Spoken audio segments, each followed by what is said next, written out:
Hey friends, today's poem is called How Do I Love, well actually it's called Sonnet 43, but it's How Do I Love Thee by Elizabeth Barrett Browning.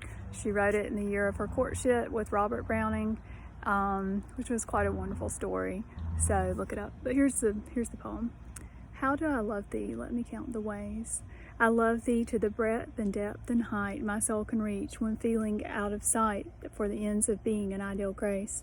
I love thee to the level of every day's most quiet need by sun or candlelight.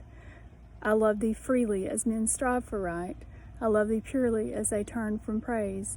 I love thee with the passion put to use in my old griefs and with my childhood's faith. I love thee with the love I seem to lose with the lost saints. I love thee with the breath, smiles, tears of all my life. And if God choose, I shall but love thee better after death. So Elizabeth Barrett Browning was one of many children and grew up in a family of some wealth, but they had property in Jamaica. Her dad was a really strange guy and didn't want any of his children to get married. A lot of her adulthood, she was a famous writer, but she was also an invalid. She had a terrible malady, or maybe a drug addiction too. But she fell in love with Robert Browning through their correspondence of letters. So they agreed to manage their elopement and escape. And surprisingly, after say at least 6 years of her life, she had been spent mostly in her room. She escaped and they got married, had a son, lived happily ever after.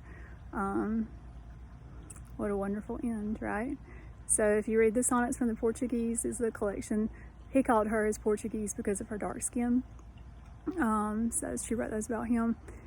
And the first one is actually probably my favorite so far, where she talks about everything was so bad in her life, she just kind of expected death.